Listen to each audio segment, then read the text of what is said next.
Hello friends, आज की इस वीडियो में हम बात करेंगे स्क्विरल केज इंडक्शन मोटर के बारे में। ये ये बहुत इंपॉर्टेंट टॉपिक है उनके लिए जो इंटरव्यू की प्रिपेयर कर रहे हैं और जो कॉलेज में हैं।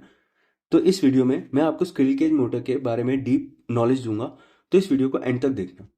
तो शुरू करते हैं। बेसिकली जो मोटर होती है वो इलेक्ट्रिकल एनर्जी को कन्वर्ट करती है मैकेनिकल एनर्जी में।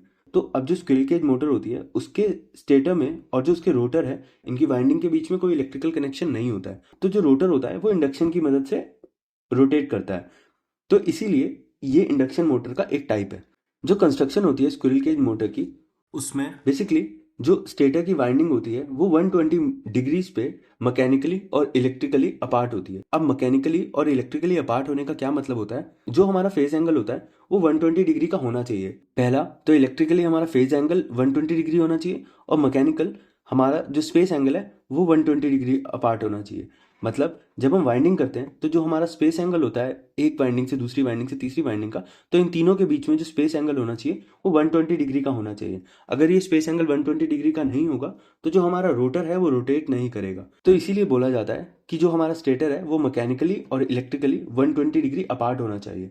मतलब जो फेस सीक्वेंस हम जो सप्लाई दे रहे हैं उसका जो फेस एंगल है वो 120 होना चाहिए और जो स्पेस एंगल है जो हम वाइंडिंग करें वो भी 120 डिग्री का होना चाहिए। जो वाइंडिंग होती है स्टेटर की वो एक लेमिनेटेड आयरन कोर पे होनी चाहिए। इसका हमें ये फायदा होता है कि जो हमारा फ्लक्स जनरेट होता है उसको लो रिलक्टेंस पाथ मिलता है।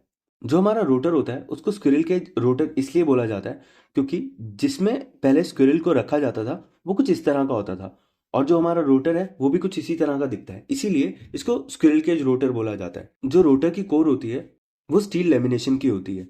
रोटर के दोनों साइड का जो एंड होता है वहां पे एंड रिंग होती है। बेसिकली जब वोल्टेज इंड्यूस होती है तो करंट फ्लो हो, इसीलिए एंड रिंग से शॉर्ट किया जाता है। तो यहाँ पे एंड रिंग होती है।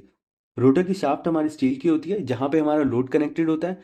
ये ये जो स्टील लेमिनेटेड होती है ये स्लाइटली स्क्यूड होती है। इसका फायदा ये होता है कि जब हमारा टॉर्क बनता है तो वो ज्यादा अच्छा टॉर्क मिल सके और रोटर जो है वो लॉक हो सके स्टेटर की मैग्नेटिक फील्ड से। अब आते हैं वर्किंग पे कि स्क्विरल केज मोटर की वर्किंग किस तरह होती है। तो जो बेसिक प्रिंसिपल होता है वो होता है इलेक्ट्रोमैग्नेटिज्म। जब हम स्टेटर वाइंडिंग को थ्री फेज सप्लाई देते हैं तो थ्री फेज सप्लाई की वजह से उसमें एक रोटेटिंग मैग्नेटिक फील्ड जनरेट होती है। ये जो रोटेटिंग मैग्नेटिक फील्ड होती है इसकी जो स्पीड होती है वो होती है सिंक्रोनस स्पीड। तो जब ये रोटेटिंग मैग्नेटिक फील्ड रोटर को कट करती है तो रोटर के अंदर एक वोल्टेज इंड्यूस होती है। अब जैसे कि मैंने आपको बताया था रोटर दोनों साइड से एंड रिंग से कनेक्ट होता है, तो उन्हीं एंड रिंग की शॉर्ट होने की वजह से रोटर में अब एक करंट फ्लो होता है। जैसे ही रोटर में करंट फ्लो होता है तो रोटर में फिर उस करंट फ्लो होने की वजह से एक मैग्नेटिक फील्ड जनरेट होती है। अब ये जो मैग्नेटिक फील्ड है और जो स्टेटर की मैग्नेटिक फील्ड है ये आपस में लॉक होकर रोटेट करने की कोशिश करती है, मगर क्योंकि जीरो टेंजेंशियल फोर्स होता है रोटर पे तो वो डीएसेलरेट हो जाता है। जीरो टेंजेंशियल फोर्स होने का मतलब है कि अभी रोटर में कोई मूवमेंट नहीं है, बस एक फील्ड जनरेट हुई है, तो इस वजह से वो डीएसेलरेट होता है। बट रोटर की अपनी एक मैग्नेटिक फील्ड तो इंड्यूस हो चुकी है, बट रोटर में एक करंट तो इंड्यूस हो ही चुका है और मैग्नेटिक फील्ड बन चुकी है, तो रोटर फिर से अपने आप को रिस्टोर करता है और उसके बाद वो अपने आप को लॉक करता है स्टेटर की मैग्नेटिक फील्ड से। अब जब रोटर स्टेटर के साथ घूमने लगा है, मतलब क्योंकि स्टेटर की जो मैग्नेटिक फील्ड है वो पहले घूमने लग चुकी थी और उसके बाद रोटर घूमना शुरू हुआ है या रोटर की मैग्नेटिक फील्ड उसके बाद उससे लॉक हुई है, तो इनके बीच में जो रोटर की मैग्नेटिक फील्ड होती है और जो स्टेटर की मैग्नेटिक फील्ड होती है इसके बीच में गैप बन जाता है, जिस गैप को बोलते हैं स्लिप। तो इसका ये मतलब है जो स्टेटर की मैग्नेटिक फील्ड है वो सिंक्रोनस स्पीड पे घूमती है और जो रोटर है वो हमारा सिंक्रोनस स्पीड पे नहीं घूमता है।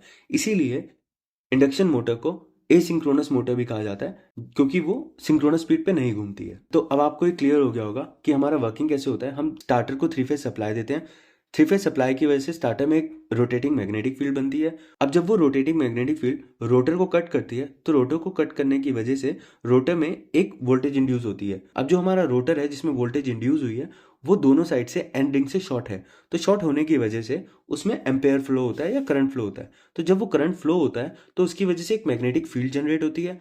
क्योंकि स्टेटर की मैग्नेटिक फील्ड रिवॉल्विंग है तो वो आपस में लॉक होती है और इसी तरह हमारा जो रोटर है घूमता है। तो इसी तरह हमारी squirrel cage induction motor operate होती है। अब आते हैं एडवांटेजेस पे। तो स्क्विरल केज मोटर के जो एडवांटेजेस होते हैं, इसकी एफिशिएंसी हाई होती है क्योंकि इसमें कोई लॉसेस वगैरह होते नहीं है। कॉस्ट इफेक्टिव होती है, ज़्यादा महंगी नहीं आती है, मेंटेनेंस करने की आपको कोई ज़रूरत नहीं है, कोई स्लिपरिंग कोई ब्रशेस वगैरह नहीं है। सिंपल एंड रोबोस्ट कंस्ट्रक्शन है, मतलब कोई स्लिपरिंग और ब्रशेस की वजह से कुछ कॉम्प्लिकेटेड नहीं है, आसान है। उसके बाद आप इसका स्पीड रेगुलेशन कर सकते हो VFD लगा के। अब आते हैं डिसएडवांटेजेस में। इसकी वाइंडिंग सेंसिटिव होती है, फ्लक्चुएशन से फ्लक्चुएशन आएगी तो वाइंडिंग जलने का प्रॉब्लम हो सकता है। पुअर स्टार्टिंग टॉर्क होता है, इसका जो रेजिस्टेंस होता है रोटर का वो कम होता है, इसी वजह से इसका स्टार्टिंग टॉर्क भी कम होता है। आई होप आज की इस वीडियो से आपको डीपली क्लियर हुआ होगा कि स्क्विरल केज इंडक्शन मोटर किस तरह से काम करती है, क्या कंस्ट्रक्शन है, एडवांटेजेस एंड डिसएडवांटेजेस। अगर इस वीडियो से रिलेटेड आपके पास कोई भी क्वेश्चन है या और मोटर से रिलेटेड आपके पास कोई क्वेश्चन है तो आप कमेंट बॉक्स में पूछ सकते हैं, मैं उसके रिलेटेड एक अलग वीडियो बना दूंगा। अगर आपको वीडियो पसंद आए तो लाइक और सब्सक्राइब करें। वीडियो देखने के लिए धन्यवाद।